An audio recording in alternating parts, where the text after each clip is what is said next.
You are listening to the Body Charge podcast, and I'm your host, Sandy Sanderson. Welcome to the Body Charge podcast. Today's topic is Take the Challenge and Defeat the Fear. The art of the challenge involves stretching our boundaries in order to grow, strengthen, and improve. But first, we have to get over the fear and self-doubt. How can we get out of a rut to meet the challenge when the rut means we are feeling unmotivated, low in energy, and with brain fog? My special guest today is Victor Vizcaino. I hope I pronounced that okay. Yes. A transformational coach specializing in holistic marathon training. Victor empowers individuals to experience true transformation through running, focusing not just on physical endurance, but also on mental resilience and personal growth. So welcome aboard, Victor. Lovely to have Thank you you. today. It's an honor to be here. Thank you for having me. So this is an interesting topic because a lot of people are feeling very challenged today in the world that we live in. Can you give us a little bit of a rundown, play on words, on how running marathons has actually transformed your life, from what to what, and how did you experience that change? Yes, I started running marathons probably at the age of 38.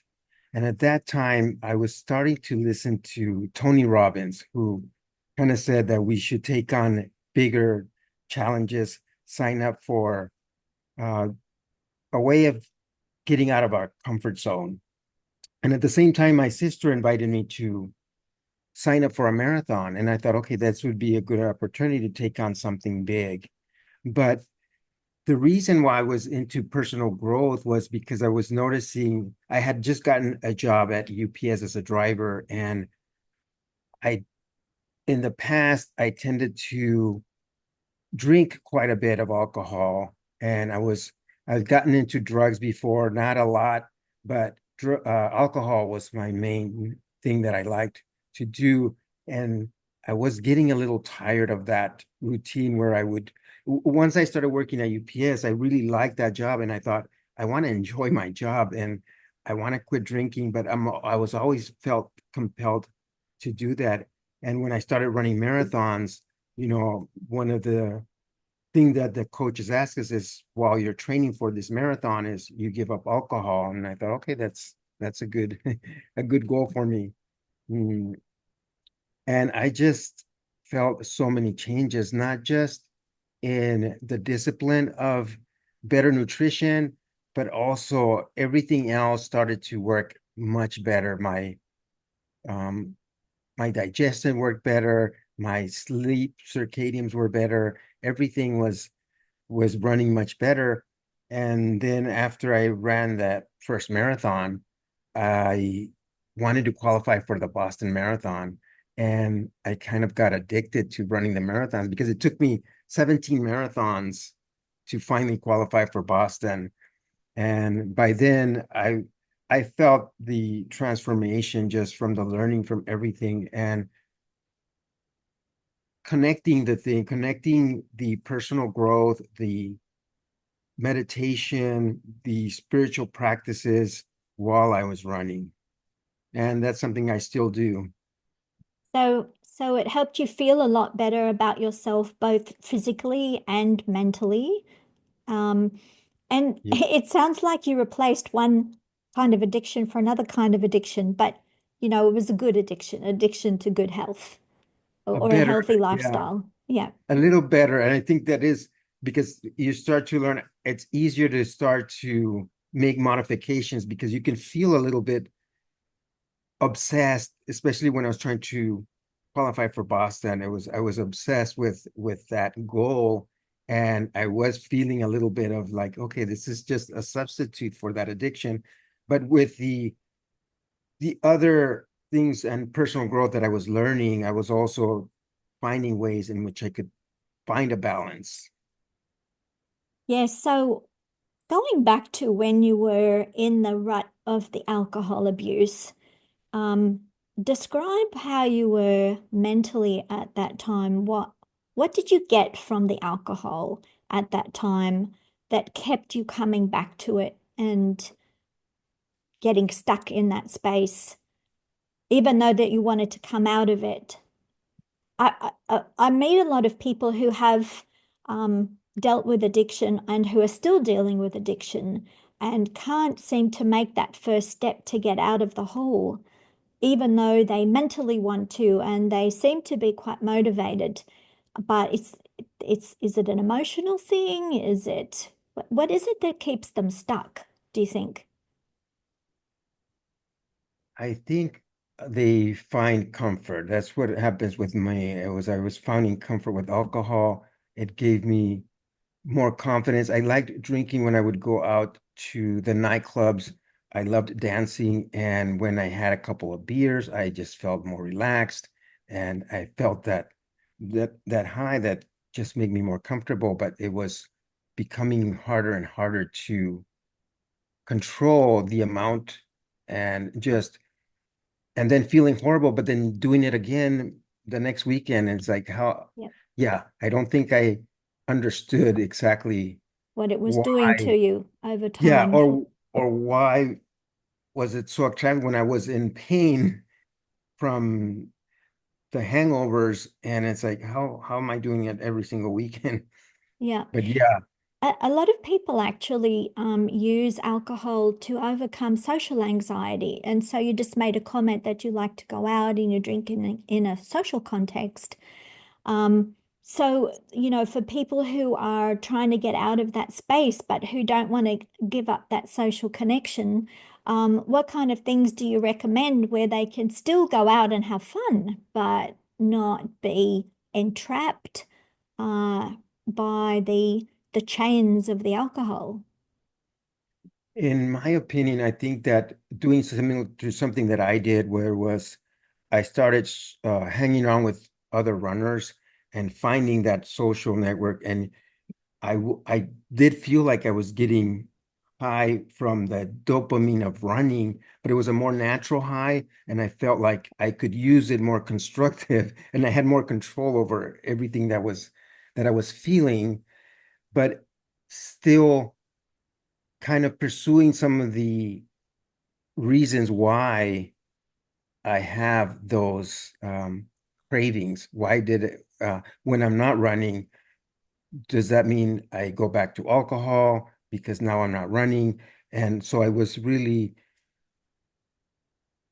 trying to figure those things out. And I felt like when I started to combine the spiritual practices with the meditation and all these other things, that I started getting more into the root of why I crave those um, Yes, I think unhealthy human things. human beings need that spiritual connection and they need that inner connection of guidance. And I think when we lose that connection or we don't know how to generate it internally, we get lost in everything else out there. Everything becomes superficial and we follow this and follow that, but we're not going inside where all the answers are. And with the process of running, it's a repetitive thing. It's an exercise where you get, as you mentioned, you get to meditate while you're running because there's this rhythm that you generate. Would you describe it like that? You get into a rhythm, the cardiovascular system Absolutely. is moving, the brain's getting more oxygen. How do you feel when you're running? Yes, it's hard to explain, but it's a complete euphoric feeling when I'm running, especially when I start getting to the higher miles. I would go into the state of euphoric feeling, and if there was a problem that I was thinking about that I needed to solve, I often solved it while in that state of mind. And I have a few other things. I was feeling a little bit of anxiety when my daughter was getting married, and when I saw other weddings that I went to, some relatives where the father spoke in the at the wedding, I was like, I need to do that for my daughter, but I was like, I don't know, I had anxiety. I don't know how I'm gonna do that. And what am I going to talk about? So I went on a long run, and while I was in that state of euphoric, I started thinking, the ideas came, the memories came about things that we have done together when she was young. And at the end of the run, I had the whole speech sort of ready and just went home and wrote it down and I prepared it. And my daughter was very happy with the speech. But those are the kind of things that I feel happen when I'm in that state or feeling really good. And then just exploring more curiosity of what else can I accomplish when I am in those state of minds, and starting to listen to my body as well, because I know sometimes when I've craved alcohol, I really need to drink water. I haven't drank any water and I'm Yes, craving, and it's like, so it's absolutely. being more in tuned to what the body really needs instead of finding an escape. And it's like, no, I need to rest. I need sleep is what I need. Just keep learning things that when the body's telling you you need this, and instead of reaching out for something to escape, uh, finding the thing that really the body is really craving. Your body Yeah. has an intelligence of its own, if we learn to tap into it, doesn't it? But when you drink alcohol, you numb that system down. You can't hear it anymore. You can't hear it talking to you or telling you what it needs. And alcohol dehydrates us. So then the brain uses half the water that you drink. And the electrolytes, it's generating electricity all the time. So it needs a lot of water and minerals, particularly magnesium. And when you pushing your body with aerobic exercise, you're bringing oxygen into the system. That's really good for metabolism. So the brain starts to work much better and you can think more clearly, more creatively, you can solve your problems better. So a lot of really good things happen physically when you're running. And then you've brought in this extra element of that spiritual connection, the zen, if you like, of running is very meditative and brings you back to your center and your core of who you are. And you get more confidence. Would you say that when you changed your life this way, that you also became more confident about trying new things, doing new things, as you said, getting in front of an audience and delivering a message to them at your daughter's wedding? Yes, absolutely. I joined Toastmasters. I became a lot more confident, and just taking those challenges, because I've had the practice of taking on bigger and bigger challenges, that, okay, now the confidence to do the next thing came a lot easier. Mm, There was another time when somebody at Toastmasters said, I said something funny. Uh, the gal found it funny, said, you should join our humorous speech contest. And I'm like, yeah, no, I'm nothing but funny. I'm far away. There's no way. But then that voice again, that Tony Robbins says, you should take on these challenges. And I Don't thought, say what if, can't. yeah, exactly. And I did kind of the same thing. What can I do, a humorous speech contest? And when I was running, I came up with an idea. I started to work on it. And when I first brought it to people, it's like, hey, I have this idea of this speech. What do you think? They're like, no, it's a bad idea, because in my head, it was funny in my head, but it was still not articulated. I hadn't like refined it. But once I kept on practicing and practicing and really refined it, I ended up winning the district level speech contest. And it was just another evidence of the confidence and that I was building through both running and integrating the other goals into it. And that's what I do now with my coaching is I try to, when I'm coaching somebody else, find out as much as possible why they want to run, what is it that they're feeling, what other things can we incorporate into reaching their goals the same way. Yeah, when I think a lot of the time when people fall into that hole, they've completely lost their confidence and there's no way they're thinking about goals. In fact, sometimes people get so depressed in that space that there's no future for them, or they don't think that there's a future and they don't think that they can change and they have no will and no motivation and they just can't, their brain even can't conceive it's possible.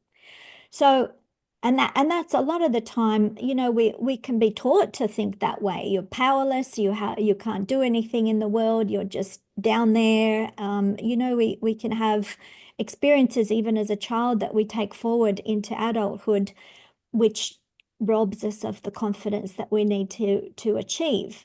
And so when people move into that really bad space, it's really hard for them to get themselves out of it without some help from a friend or a coach, you went to Tony Robbins, some type of coaching or tutoring to reestablish what's possible. When you believe that coach, that person, when you believe that that's true, that's the step one, isn't it? But then you also need, then you've intellectualized it. But how do you then move your emotions to catch up with that intellectual knowledge? Yeah, I think that that's when reaching out, for example, either joining a running group, joining a triathlon group, where you can have that social aspect. And a lot of those, if you can't afford to hire a coach, some of those groups have someone who has experience or they have a coach. So mm, I think the mere joining a group like that, it's already a little bit out of some of the people's comfort zone. So that would be the first step. And then the next step I would say is sign up for a little bit of a race, even if it's a 5K, a short race. Start small. Yes. And with that, I think that looking forward to something, because to me, when I signed straight for a marathon, but then they had little races in between as training for the marathon. Yep. But to me, it felt like this was like a prom, like a graduation when you got to go to the race and you looked forward to it. So it was something else that the belief there is like, okay, if I just take that one step, because from Yep. there is just small steps. And sometimes it's a matter of just putting your clothes. If you don't feel like, man, I'm not feeling like even getting out of the house, get your clothes out. That's what I would do when I first started running the marathon is like get my clothes ready and don't worry about how many miles I'm going to do. Because if I start thinking about the miles, I may not get out. But if I just say I'm getting to the kitchen, I'm getting coffee, then I'm going putting my shoes on, putting my, and don't think about anything else. Then I'm just gonna go, even if it's around the block. Yeah, you can block yourself with self-sabotage, can't you? Worrying about all the things that can go wrong and why you shouldn't. That's Yes. the little bad guy on one shoulder. And then the So, gratitude yeah. practices and things like that. To me, I would do gratitude practices, what Tony Robbins used to call the hour of power.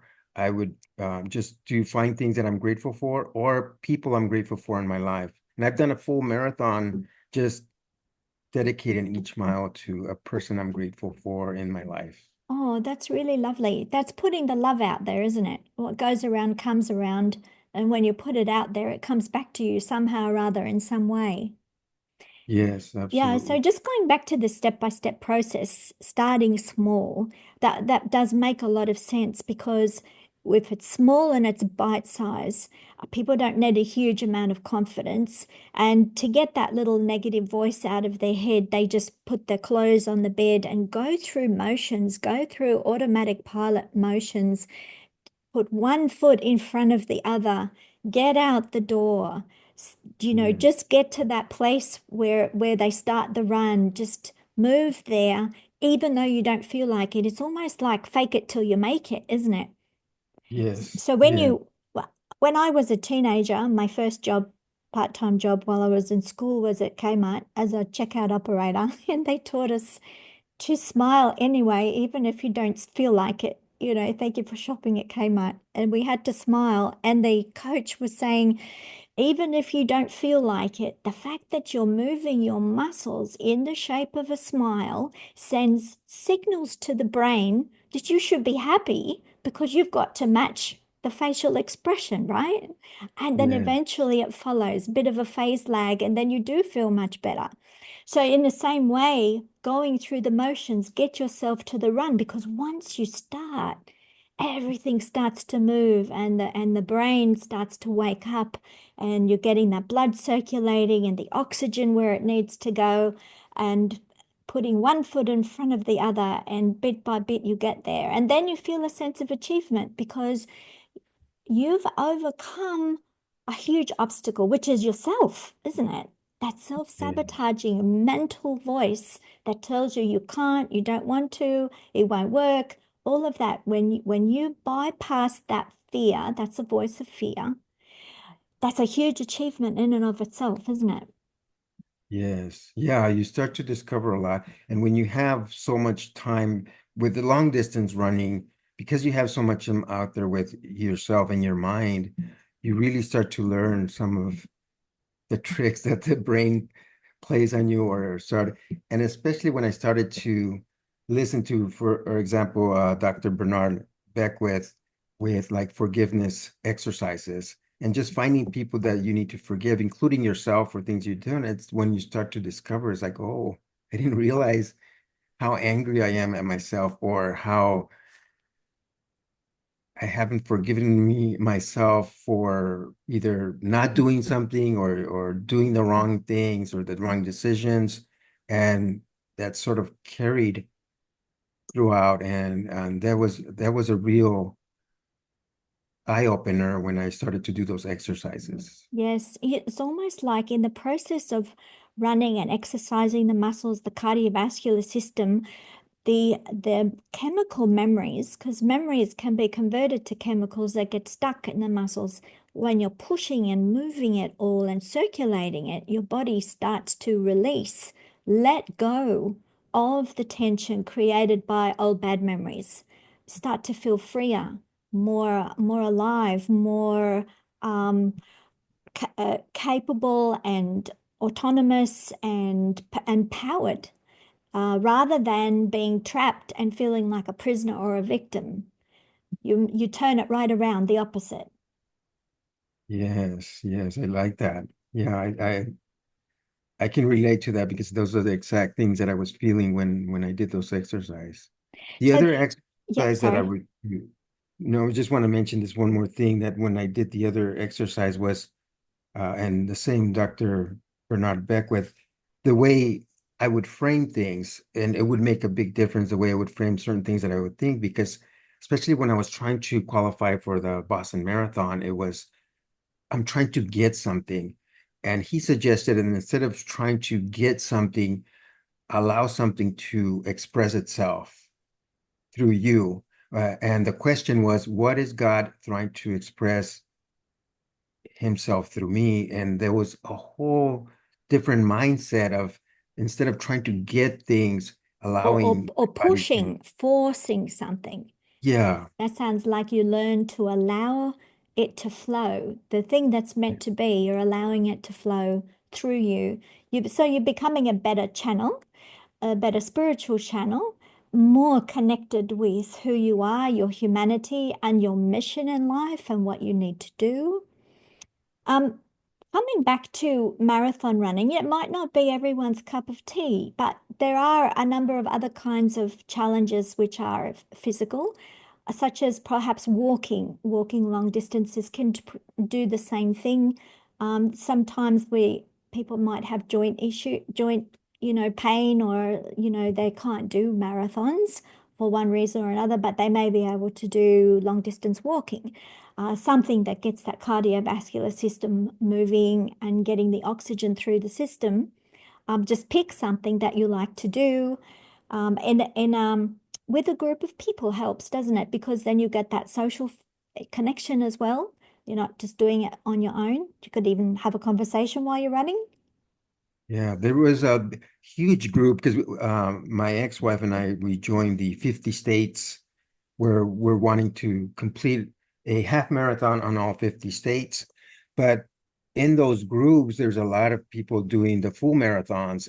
And when they go out and do these, they'll do like 7 marathons in 7 days consecutive. But a lot of those are walkers. And I noticed a big difference in their mindset where they're there for longevity. They want to keep doing this for the rest of their lives. They're not in a rush to beat a certain time. They're walking, they're socializing, they'll even stop and have conversations with their abilities, because a lot of those are loops that they keep doing over and over. So you get Yep. to talk to the same people a They're lot. pacing themselves. They're finding their own level because everyone's different, aren't they? Absolutely. You'll have winners in the race, but just the fact that someone's participating is a win in and of itself, isn't it? You don't always Yeah. have to win. Yeah. And if if that is your goal to longevity, then you're right, is pacing yourself, is knowing that you wanting to do this activity for a very long time, then you take the necessary paces to do that. Yeah. The You have other to one is rest and swimming. recover. Yes, recover. And that's where all the magic happens, is when the body recovers, right? Yes, because you can become too addicted. You can actually overtrain and it scrape the bottom of the barrel. That means the more stress you put your body under without recovery, the more you lose magnesium, and you can actually create health problems that way. So everything is about learning how your body operates, what it needs to be healthy, where is that lifestyle balance. It's you need to explore what you can and can't do, and know the difference between overdoing it and underdoing it. Where's the balance beam? Yes, yeah. It's so easy to get caught up on times and wanting to do more, because a lot of the runners, including myself at the beginning, I was under the impression that the more the better. That I felt that I would rather be overtrained than undertrained, but being overtrained can have very severe consequences, including injuries and stuff Yep. that sets you way back. And now you're doing something that you started doing it for health reasons, and it's now become unhealthy. And also mentally, sometimes it can be um, become negative for people that they feel they have to and they're not really having fun with it anymore. And that's not good for you either. You have to always enjoy what you're doing. Yes, and I think that's where we started with a question of the transformation, and I feel that that is the transformation main, is that I prioritize happiness, enjoyment, Fun. and fun and health. Yes. I think that's a good recipe for living a good life. Yes, So I when if agree. people want to know more about what you do or how to connect with you, where should they go? I think they should go to my website and download the free training plan. It's eymcoaching.com. And yes, I have that free resource of a training plan. And that is just pretty generic. But if they need to talk to me and get a custom training plan, then they can schedule themselves with a session with me. I usually offer a free session to get them started. Oh, fantastic. It sounds like you're doing a lot of good work out there, and we probably need a lot more people like you as coaches to Oh, to thank help you. us all move forward. Thank you Thank you so so much, much. Andy. And I've been enjoying your podcast. I'm starting to learn. I hadn't learned a lot about magnesium, a little bit with the running as a supplement, or when we were cramping, they would see. But now that I've listened to your podcast, I'm starting to learn a lot more about Yes, magnesium. we need magnesium and water coming together. So magnesium attracts the water and helps it get back inside the cell to reinflate it. So what causes the cramp is that we pee out excessive or sweat out excessive magnesium, and that then causes a dehydration at the cellular level and it makes everything squeeze together. So, magnesium and water are essential for your whole electrical nervous system. So, you need it for muscles, for your heart health, for brain.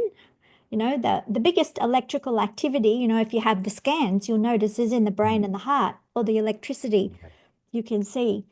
And that requires a lot of water and electrolytes. And magnesium is particularly important. It's a master mineral, so it helps to regulate our systems through metabolism.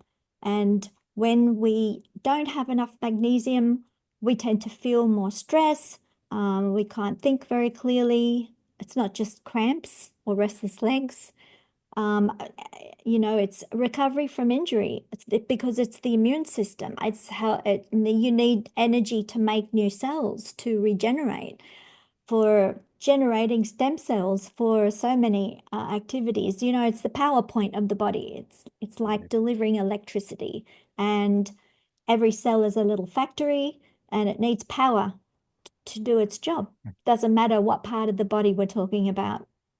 And also good for good sleep. If you have a good sleep and you need magnesium to get you into that super relaxed space, your brain recovers better for the next day. All your cells are repaired better, cleansed, detox. Everything works at night while you're sleeping and dreaming of good things, hopefully. Yes. All So we right. have Elektra Magnesium specializes in transdermal. You just massage it in, a cream, a lotion, a spray. There's different strength to suit different people's needs. And it's very fast and efficient, nothing to digest. So it's very convenient. And, if you have a chance, have a look at electromagnesium.com.au.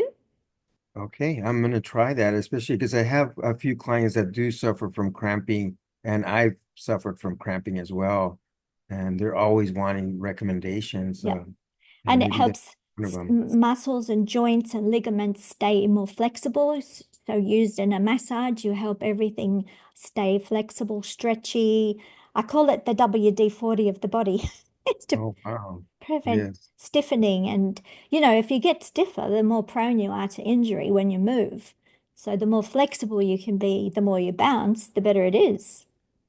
Yes. Okay, I'll It's have all to try about it. magnesium and hydration.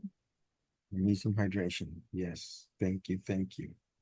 Well, thank you so much, and I really appreciate having interviewed you. You've been delivered a lot of good information. I'm sure most people will find it very helpful. Thank you, Sandy. I appreciate you as well. It was an honor being here. Thank you. Bye-bye. I hope you liked this conversation and will share it with others. Let me know what you thought about it in the comments below. If you want to listen to other Body Charge conversations, click like, subscribe, the bell icon, and click all notifications. Subscribe to our newsletter to get updates on blogs, podcasts, videos, and magnesium special offers at electromagnesium.com.au. Relax, recharge, and recover.